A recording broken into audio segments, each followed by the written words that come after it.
Unexpectedly, the First World War revealed the incongruity between waning aristocratic political values on the one hand and emerging technological realities on the other.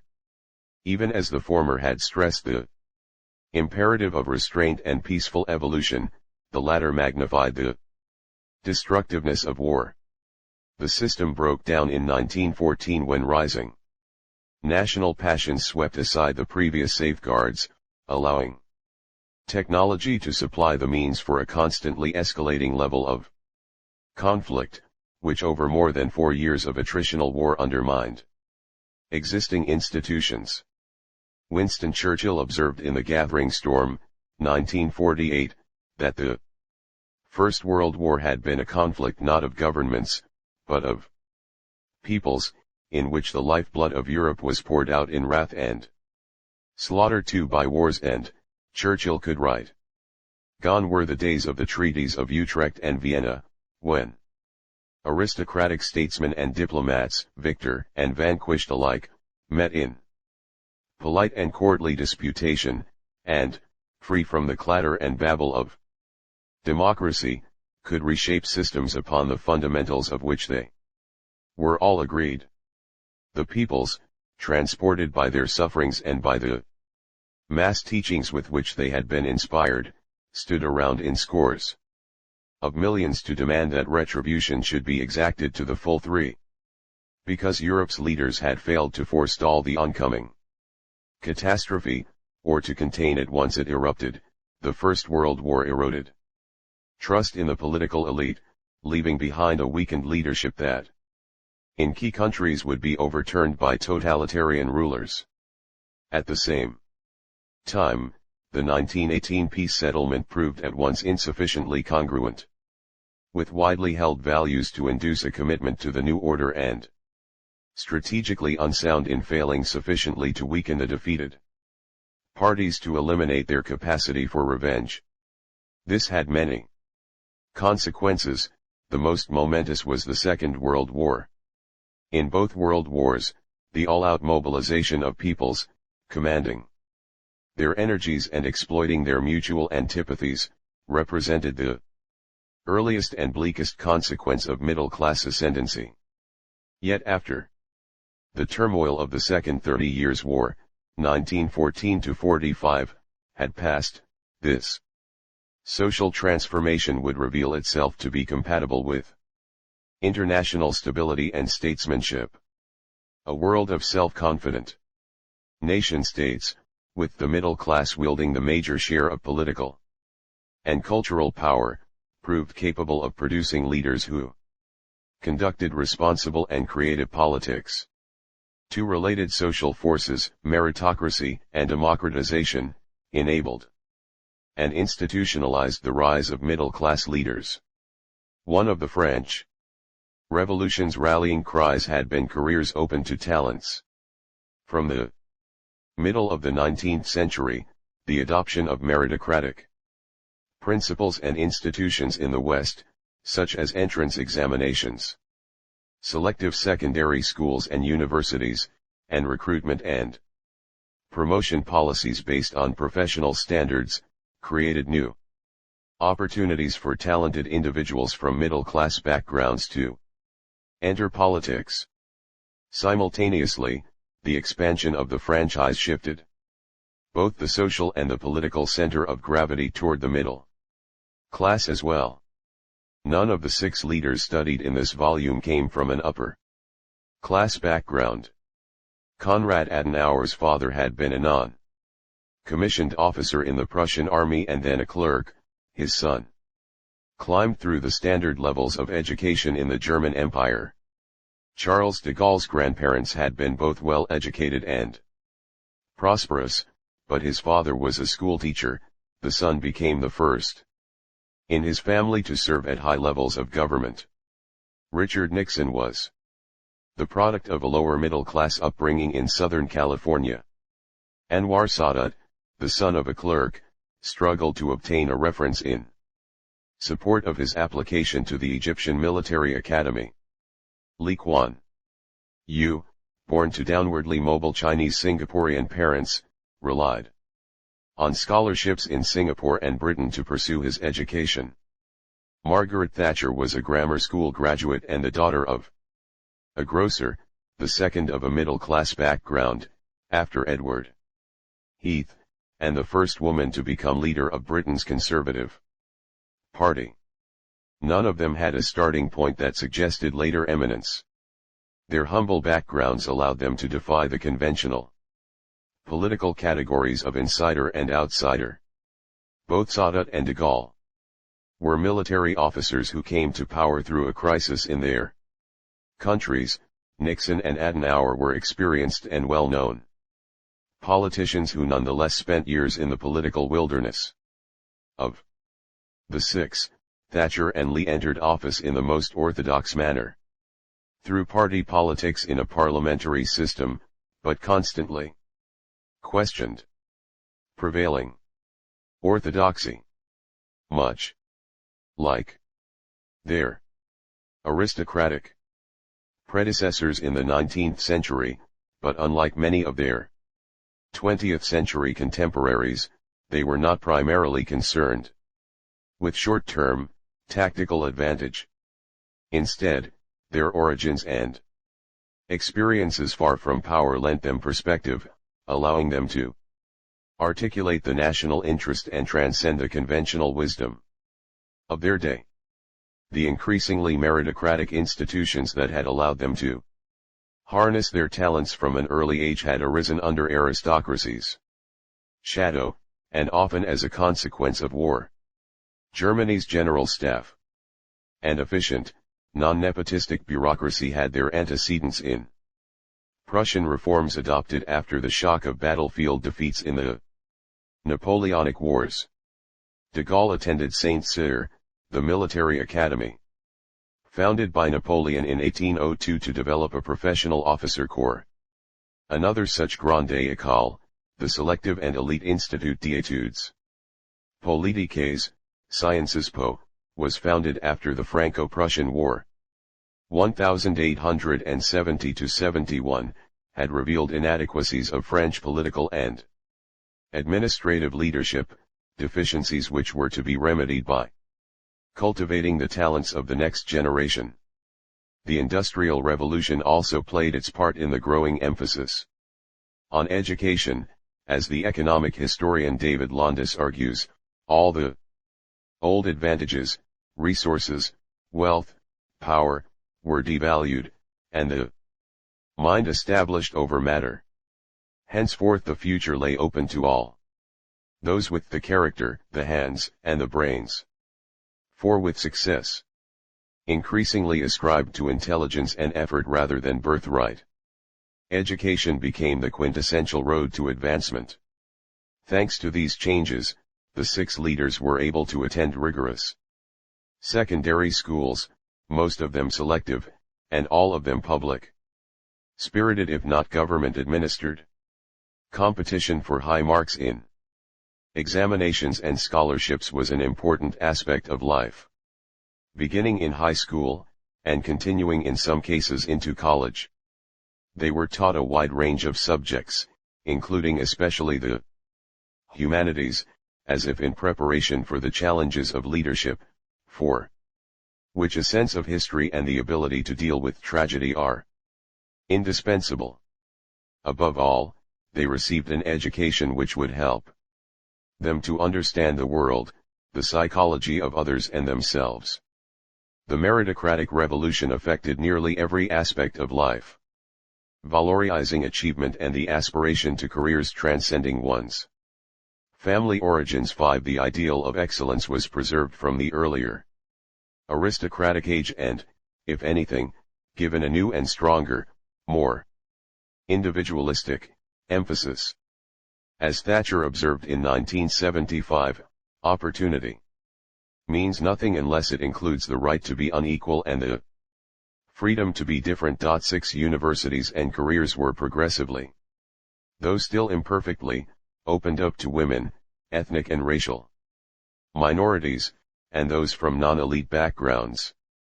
Societies benefited from the resulting intellectual diversity and openness to different leadership styles.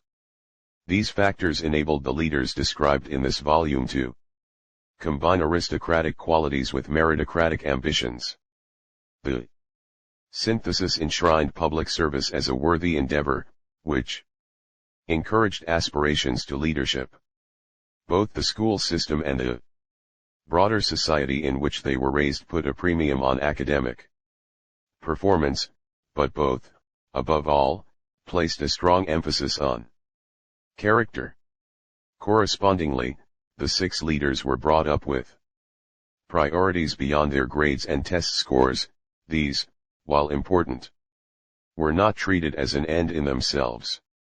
Hence Li's recurring references to the Junzi, or Confucian gentleman, and de Gaulle's striving to become a man of character. Education was not merely a credential to be obtained in one's youth and set aside, it was an unending effort, with both intellectual and moral dimensions. The particular middle-class values in which the 6 leaders were steeped from childhood included personal discipline, self-improvement, charity, patriotism, and self-belief. Faith in their societies, encompassing gratitude for the past and confidence in the future, was taken for granted. Equality before the law was becoming an entrenched expectation.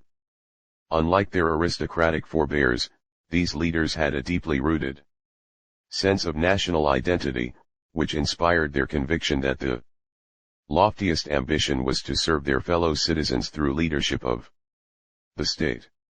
They did not style themselves citizens of the world. Lee may have received his university education in Britain, and Nixon may have prided himself on the extent of his travels before becoming president.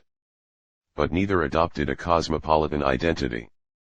To them, the privilege of citizenship implied a responsibility to exemplify the particular virtues of their own nations, serving their people and embodying the greatest traditions of their society was a high honor.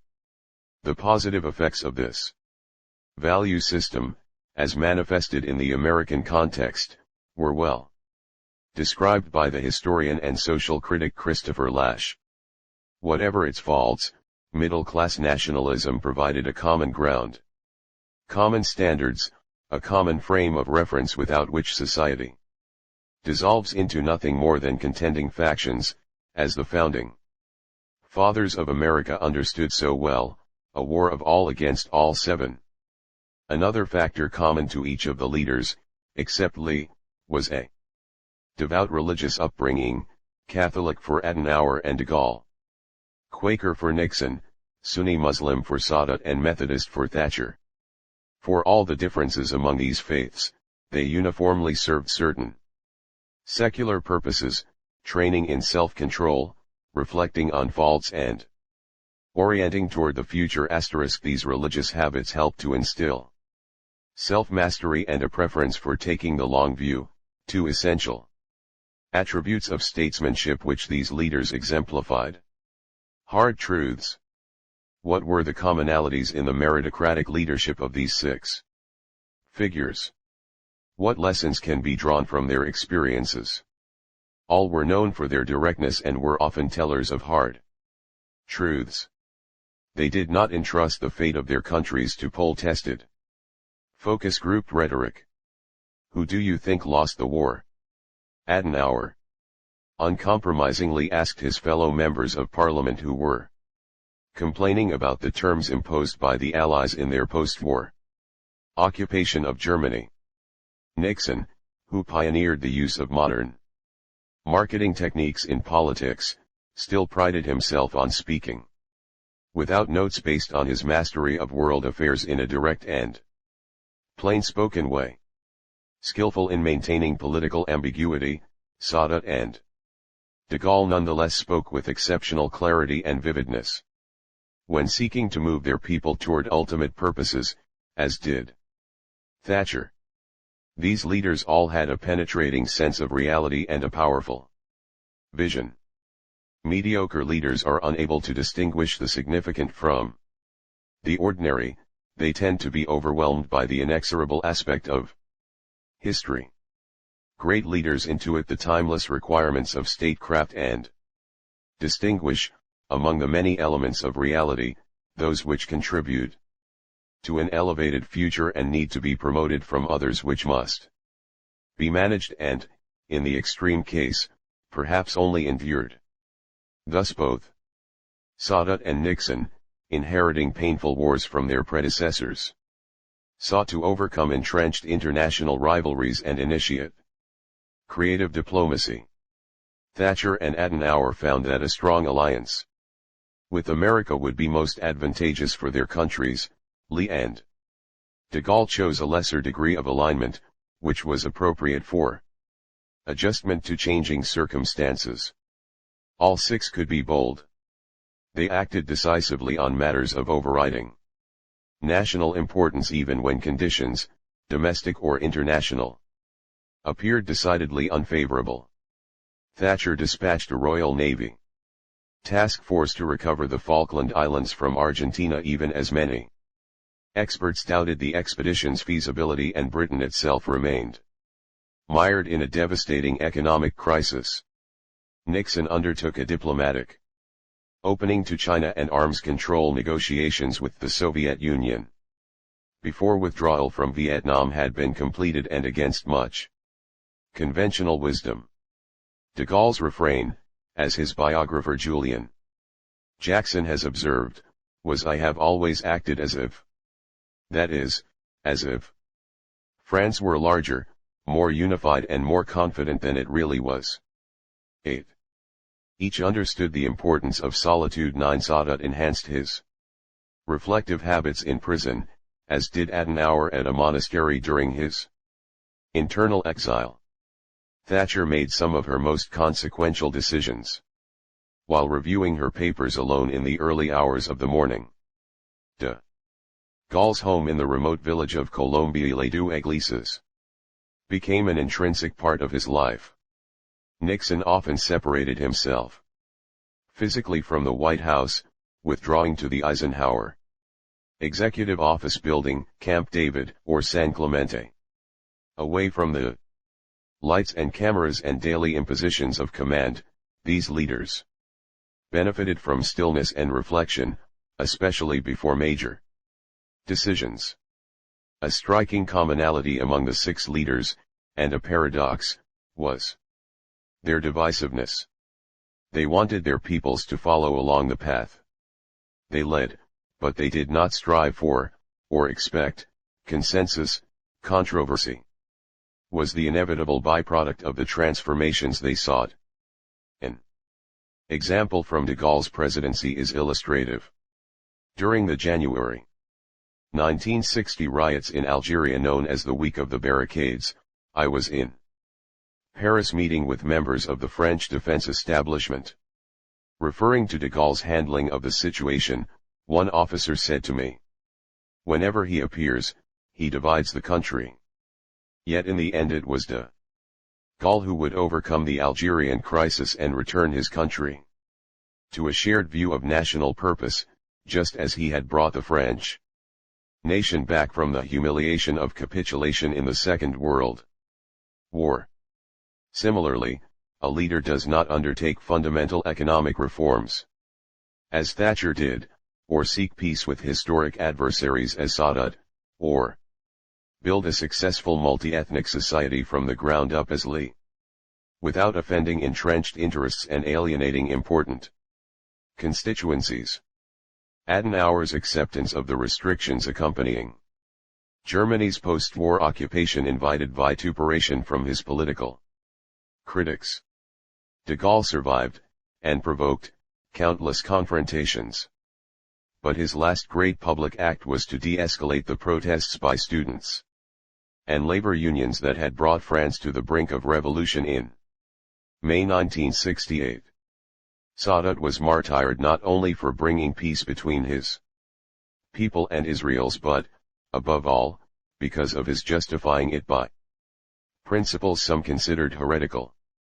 Both during their years in government and afterwards, not everyone admired these six leaders or subscribed to their policies. In each case, they faced resistance, often carried out for honorable motives and sometimes by distinguished, opposing figures. Such is the price of making history. The faltering meritocracy. At least in the West, there are signs that the conditions which help to produce the 6 leaders profiled in this book face their own evolutionary decay. The civic patriotism that once lent prestige to public service appears to have been outflanked by an identity-based factionalism and a competing cosmopolitanism. In America, a growing number of college graduates aspire to become globe-trotting corporate executives or professional activists. Significantly fewer envision a role as regional or national level leaders in politics or the civil service.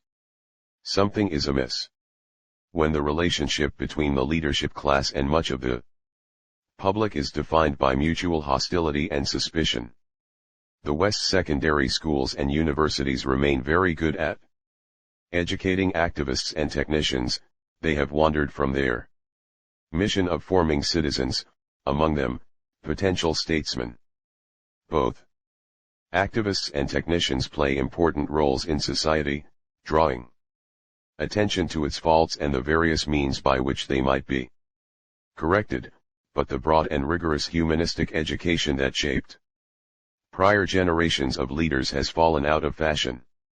The technicians' education tends to be pre-professional and quantitative, the activists' hyper-specialized and politicized.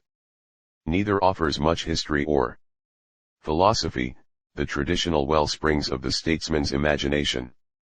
Excellent test scores and sterling resumes lead today's elite to believe it has earned its power, and possesses it by right rather than by privilege, according to the political theorist Yuval Levin, a perceptive observer of today's faltering meritocracy. We are substituting a cold and sterile notion of intellect for a warm and spirited understanding of character as a measure of worth. 10 The most profound problem, in his view, is located in the realm of elite conduct. Americans have grown skeptical of our elite's claims to legitimacy, not so much because it is too hard to enter the upper tier of American life, even if it is, as because those in that tier seem to be permitted to do whatever they want. The problem, in other words, is not necessarily the standards for entry, but the lack of standard upon entry. Precisely because our elite does not think of itself as an aristocracy, it does not believe itself to need standards or restraints. 11. Whereas 19th century aristocrats understood much would be expected of them, and the meritocrats of the 20th century pursued values of service, today's elites speak less of obligation than of self-expression or their own advancement. What is more, they are being formed within a technological environment that challenges the very qualities of character and intellect that historically have served to bind leaders to their people. Deep literacy and visual culture. The contemporary world is in the midst of a transformation in human consciousness so pervasive as to be nearly unnoticeable. This change, driven by new technologies which mediate our experience of the world and our acquisition of information, has developed largely without understanding of its long-term effects, including its implications for leadership. Under these conditions, reading a complex book carefully and engaging with it critically has become as countercultural an act as was memorizing an epic poem in the earlier print-based age.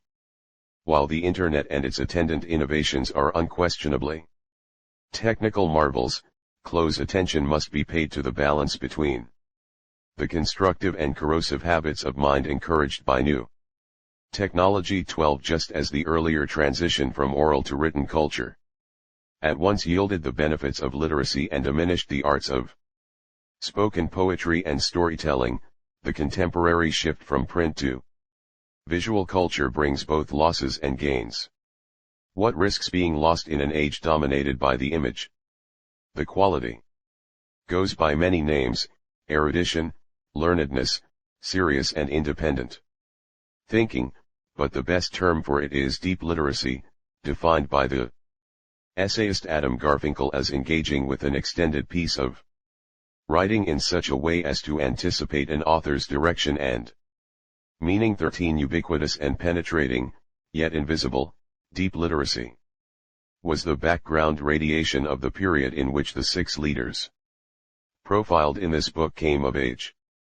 To the politically concerned, deep literacy supplies the quality Max Weber called proportion, or the ability to allow realities to impinge on you while maintaining an inner calm and composure. 14 Intense reading can help leaders cultivate the mental distance from external stimuli and personalities that sustains a sense of proportion.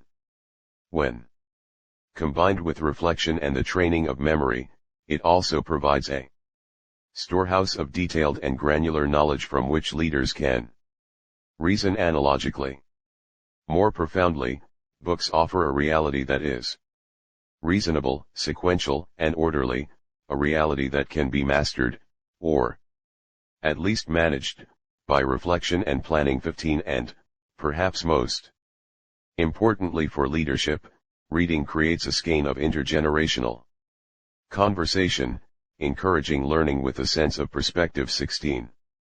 Finally, reading is a source of inspiration. Books record the deeds of leaders who once dared greatly, as well as those who dared too much. As a warning, well before the end of the 20th century, however, print had lost its former dominance. This resulted in, among other things, a different kind of person getting elected as leader, one who can present himself and his programs in a polished way, as Lee Kuan Yew observed in 2000, adding, "Satellite television has allowed me to follow the American presidential campaign. I am amazed at the way media professionals can give a candidate a new image and transform him, at least superficially, into a different personality. Winning an election becomes in large measure a contest in packaging and advertising." 17. Just as the benefits of the printed era were inextricable from its costs, so it is with the visual age. With screens in every home, entertainment is omnipresent and boredom a rarity. More substantively, injustice visualized is more visceral than injustice described. Television played a crucial role in the American civil rights movement. Yet the costs of television are substantial, privileging emotional display over self-command, changing the kinds of people and arguments that are taken seriously in public life. The shift from print to visual culture continues with the contemporary entrenchment of the internet and social media, which bring with them 4 biases that make it more difficult for leaders to develop their capabilities than in the age of print.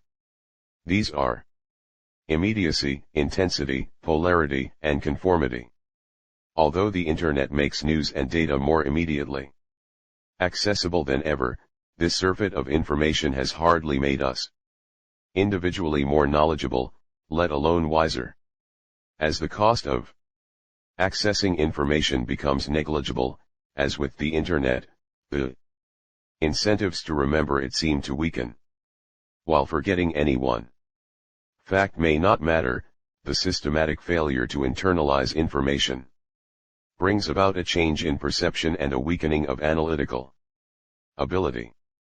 Facts are rarely self-explanatory, their significance and interpretation depend on context and relevance. For information to be transmuted into something approaching wisdom, it must be placed within a broader context of history and experience. As a general rule, images speak at a more emotional register of intensity than do words. Television and social media rely on images that inflame the passions, threatening to overwhelm leadership with a combination of personal and mass emotion. Social media in particular have encouraged users to become image-conscious spin doctors. All this engenders a more populist politics that celebrates utterances perceived To be authentic over the polished sound bites of the television era, not to mention the more analytical output of print. The architects of the internet thought of their invention as an ingenious means of connecting the world. In reality, it has also yielded a new way to divide humanity into warring tribes. Polarity and conformity rely upon and reinforce each other. One is shunted into a group, and then the group polices one's thinking. Small wonder that on many contemporary social media platforms, users are divided into followers and influencers. There are no leaders. What are the consequences for leadership? In our present circumstances, Lee's gloomy assessment of visual media's effects is relevant. From such a process, I doubt if a Churchill, a Roosevelt, or a de Gaulle can emerge. 18. It is not that changes in communications technology have made inspired leadership and deep thinking about world order impossible, but that in an age dominated by television and the internet, thoughtful leaders must struggle against the tide. Underlying values. Today, merit tends to be understood narrowly as intellect compounded by effort. But Thomas Jefferson's earlier conception of a natural aristocracy rested on a different and perhaps more sustainable basis. The merging of virtue and talents. 19. For a political elite to render meaningful public service, both education and character are essential.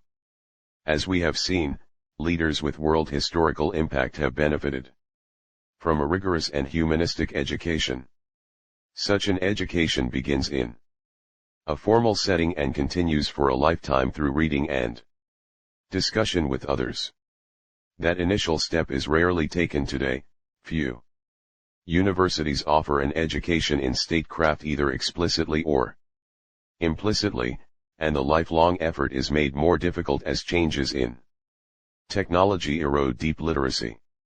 Thus, for meritocracy to be reinvigorated, humanistic education would need to regain its significance, embracing such subjects as philosophy, politics, human geography, modern languages, history, economic thought, literature and even, perhaps, classical antiquity, the study of which was long the nursery of statesmen. And since character is essential, a deeper conception of meritocratic leadership would also embrace the definition of virtue provided by the political scientist James Q. Wilson, habits of moderate action, more specifically, acting with due restraint on one's impulses, due regard for the rights of others, and reasonable concern for distant consequences. 20. From youth to old age, the sheer centrality of character, that most indispensable of qualities, is an unending challenge, to leaders no less than to students of leadership. Good character does not assure worldly success, or triumph in statecraft, but it does provide firm grounding in victory and consolation in failure. These 6 leaders will be remembered for the qualities that became associated with them and that defined their impact. Adenauer for his integrity and persistence, de Gaulle for his determination and historical vision, Nixon for his comprehension of the interlocking international situation and his strength in decision, Sadat for the spiritual elevation with which he forged peace, Lee for his imagination in the founding of a new multi-ethnic society, Thatcher for her principled leadership and tenacity. All showed extraordinary courage. No single person could ever possess all these virtues at any one time. The 6 leaders combined them in different proportions. Their leadership became as identified with their attributes as with their achievements. Leadership and world order. Since the end of what these pages have described as the Second 30 Years' War, 1914-45, instantaneous communication and the technological revolution have combined to give a new significance and Urgency to two crucial questions confronting leaders: what is imperative for national security? And what is required for peaceful international coexistence? These questions have been answered in different ways across history. Though a plethora of empires has existed, aspirations to world order were confined by geography as well as technology to specific regions. This was true even of the Roman and Chinese empires, which encompassed a vast range of societies and cultures within themselves. These were regional orders presenting themselves as world orders. Starting in the 16th century, an explosion in technology, medicine and economic and political organization expanded the capacity of the West to project its power and systems of governance around the world. 21 From the middle of the 17th century, the Westphalian system based on respect for sovereignty and international law developed within Europe.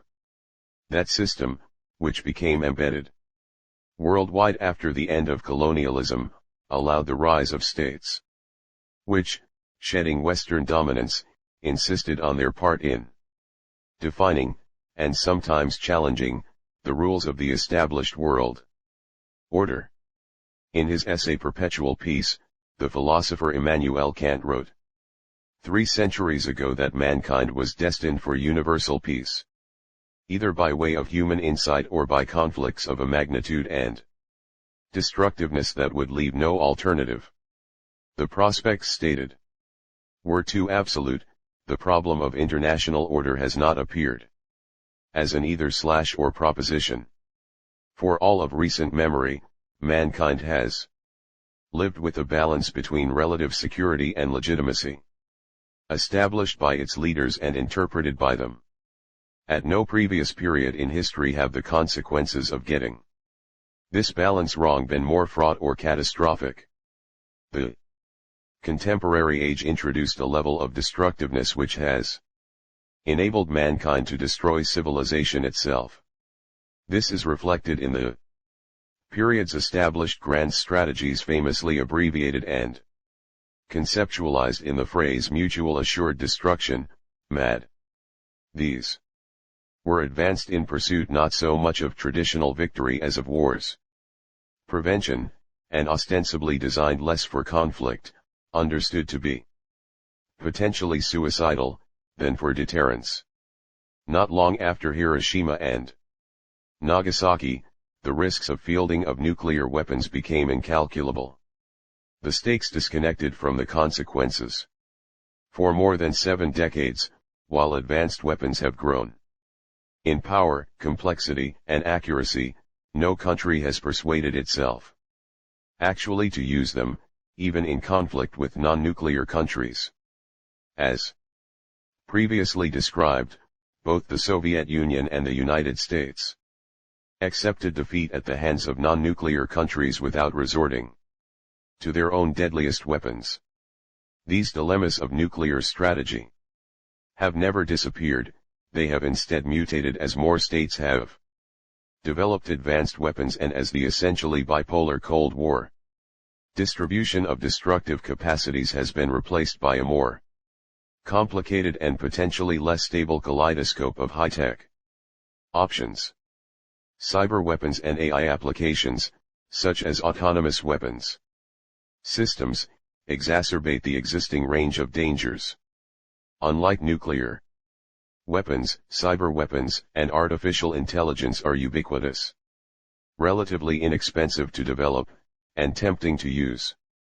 Cyber weapons combine the capacity for massive impact with the possibility of obscuring the attribution of attacks. Artificial intelligence is able to overcome even the need for human operators, instead allowing weapons to launch themselves based on their own calculations and their ability to choose targets with near absolute discrimination. Because the threshold for their use is so low, and their destructive capacity so great, resorting to such weapons, or even their formal threat, may turn a crisis into a war or transform a limited war into a nuclear one through unintended or uncontrollable escalation.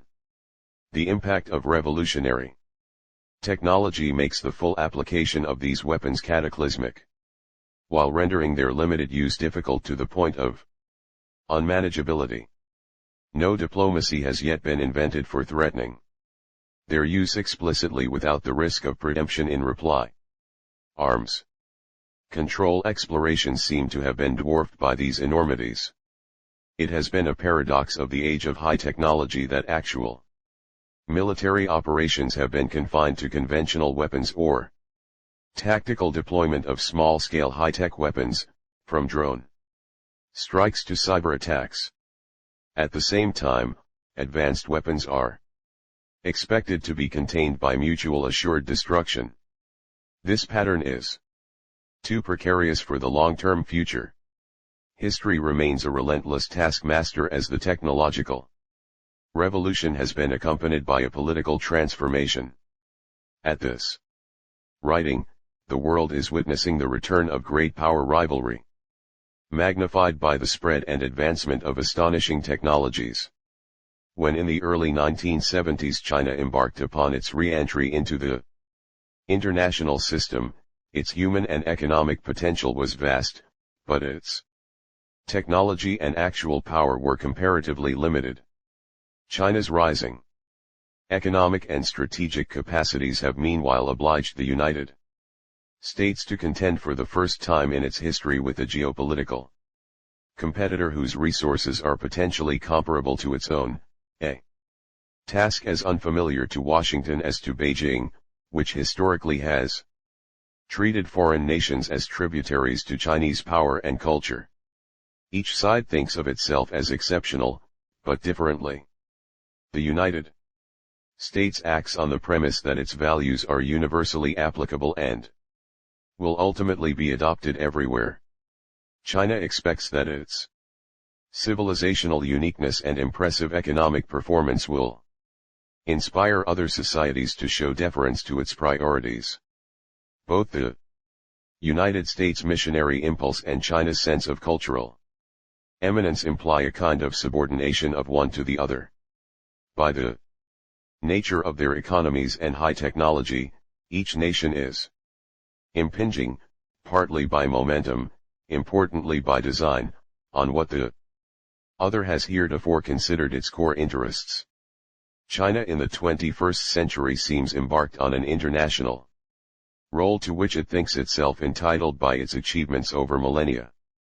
The United States is acting to project power, purpose, and diplomacy around the world to maintain a global equilibrium rooted in its post-war experience, responding to tangible and conceptual challenges to that order.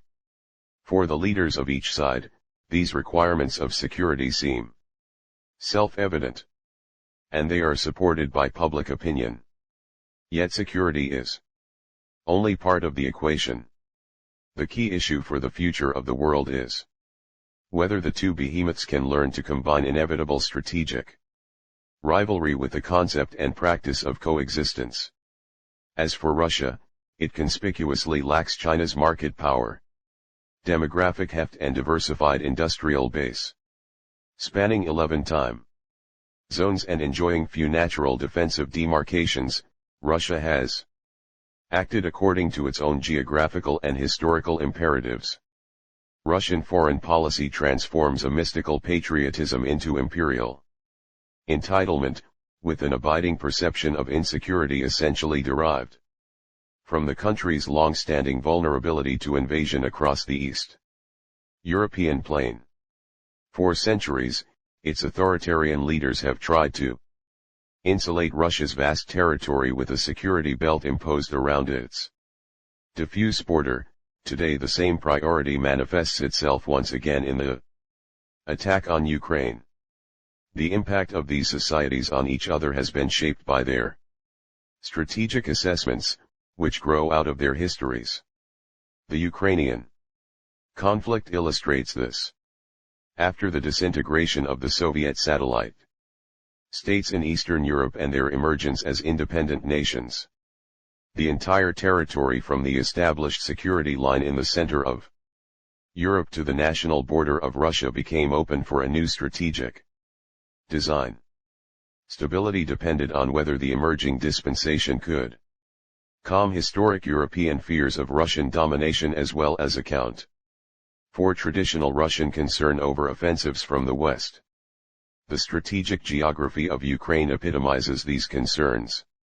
If Ukraine were to join NATO, the security line between Russia and Europe would be placed within 300 miles of Moscow, in effect eliminating the historic buffer which saved Russia when France and Germany sought to occupy it in successive centuries. If the security border were to be established on the western side of Ukraine, Russian forces would be within striking distance of Budapest and Warsaw. The February 2022 invasion of Ukraine, in flagrant violation of international law, is thus largely an outgrowth of a failed strategic dialogue or else of an inadequately undertaken one. The experience of two nuclear entities confronting each other militarily, even while not having recourse to their ultimate weapons, underlines the urgency of the fundamental problem. The triangular relationship between America, China, and Russia will eventually resume, though Russia will be weakened by the demonstration of its military limits in Ukraine, the widespread rejection of its conduct, and the scope and impact of the sanctions against it. But it will retain nuclear and cyber capabilities for doomsday scenarios. In U.S.-China relations, the conundrum is whether two different concepts of national greatness can learn to coexist peacefully side by side, and how. With Russia, the challenge is whether that country can reconcile its view of itself with the self-determination and security of the countries in what it has long defined as its near abroad, mostly in Central Asia and Eastern Europe, and to do so as part of an international system rather than by means of domination. It now seems possible that a liberal and universal rules-based order, however worthy in its conception, will be replaced in practice for an indeterminate period of time by an at least partially decoupled world. Such a division encourages a quest at its fringes for spheres of influence. If so, how will countries that do not agree on rules of global conduct be able to operate within an agreed design of equilibrium? Will the quest for dominance overwhelm the analysis of coexistence? In a world of increasingly formidable technology that can either uplift or dismantle human civilization, there is no final resolution, not to speak of a military one, to great power competition. An unrestrained technological race, justified by the ideologization of foreign policy in which each side is convinced of the malevolent intent of the other, risks creating a cataclysmic cycle of mutual suspicion like that which started the First World War, but with incomparably greater consequences. All sides are thus now obliged to re-examine their first principles of international behavior and relate them to the possibilities of coexistence. For the leaders of high-tech societies in particular, there is a moral and strategic imperative to carry out, both within their own and with potential adversarial countries, a permanent discussion of the implications of technology and of how its military applications might be restrained. The subject is too important to neglect until crises arise. As with the arms control dialogues that help contribute to restraint during the nuclear age, high-level explorations of the consequences of emerging technologies could cultivate reflection and promote habits of reciprocal strategic self-control. An irony of the contemporary world is that one of its glories, the revolutionary explosion of technology, has emerged so quickly, and with such optimism, that it has outrun thought of its perils, and inadequate systematic efforts have been made to understand its capacities. Technologists develop astonishing devices, but they have had little occasion to explore and assess their comparative implications within a frame of history. Political leaders too often lack an adequate grasp of the strategic and philosophical implications of the machines and algorithms at their disposal. At the same time, the technological revolution is impinging on human consciousness and perceptions of the nature of reality. The last great comparable transformation, the Enlightenment, replaced the age of faith with repeatable experiments and logical deductions. It is now being supplanted by reliance on algorithms, which work in the opposite direction, offering outcomes in search of an explanation. Exploring these new frontiers will require a committed effort from leaders to narrow, and ideally to close, existing gaps between the worlds of technology, politics, history, and philosophy. In the first chapter of these pages, the test of leadership was described as the capacity for analysis, strategy, courage, and character. The challenges facing the leaders described here were as comparably complex as the contemporary ones, if less far-ranging.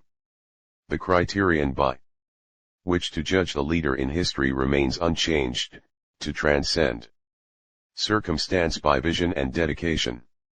It is not necessary for the leaders of the contemporary great powers to develop a detailed vision of how to resolve the dilemmas described here immediately.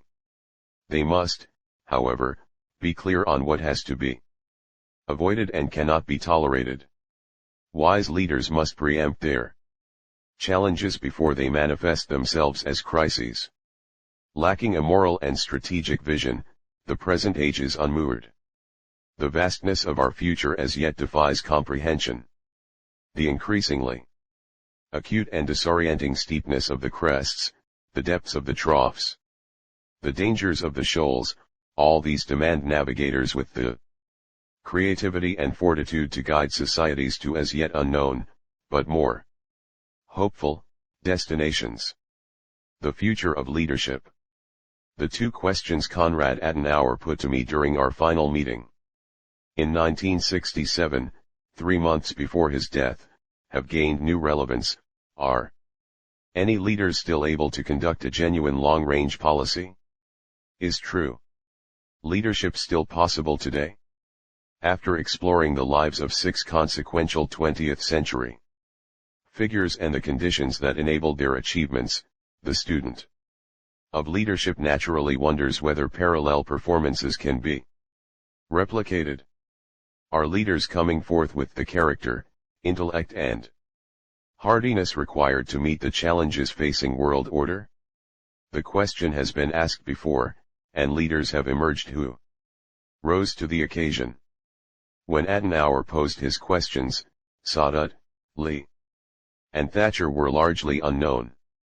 Likewise, few who witnessed the fall of France in 1940 could imagine its renewal under de Gaulle in a career spanning 3 decades. When Nixon opened the dialogue with China, few contemporaries had an inkling of its possible consequences. Machiavelli, in his discourses on Libya, ascribes the slackening of leadership to social lassitude induced by long periods of tranquility.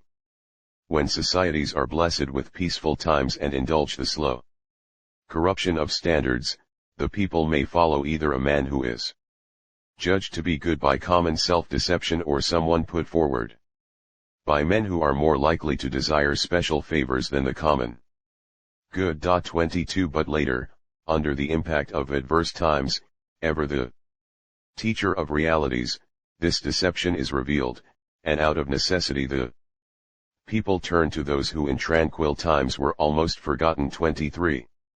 The grave conditions described here must, in the end, provide the impetus for societies to insist on meaningful leadership. In the late 19th century, Friedrich Engels predicted that the government of persons would be replaced by the administration of things. 24 But greatness in history resides in the refusal to abdicate to vast impersonal forces. Its defining elements are, and must continue to be, created by human beings. Max Weber has described the essential qualities needed For transformative leadership. The only man who has a vocation for politics is one who is certain that his spirit will not be broken if the world, when looked at from his point of view, proves too stupid or base to accept what he wishes to offer it, and who, when faced with all that obduracy, can still say nevertheless. Despite everything. 25. The 6 leaders discussed here developed parallel qualities despite the profound differences among their societies, a capacity to understand the situation in which their societies found themselves, an ability to devise a strategy to manage the present and shape the future, a skill in moving their societies toward elevated purposes, and a readiness to rectify shortcomings. Faith in the future was to them indispensable. It remains so. No society can remain great if it loses faith in itself or if it systematically impugns its self-perception. This imposes above all the willingness to enlarge the sphere of concern from the self to the society at large and to evoke the generosity of public spirit which inspires sacrifice and service. Great leadership results from the collision of the intangible and the malleable, from that which is given and that which is exerted. Scope remains for individual effort, to deepen historical understanding, hone strategy and improve character. The Stoic philosopher Epictetus wrote long ago, "We cannot choose our external circumstances, but we can always choose how we respond to them." 26. It is the role of leaders to help guide that choice and inspire their people in its execution.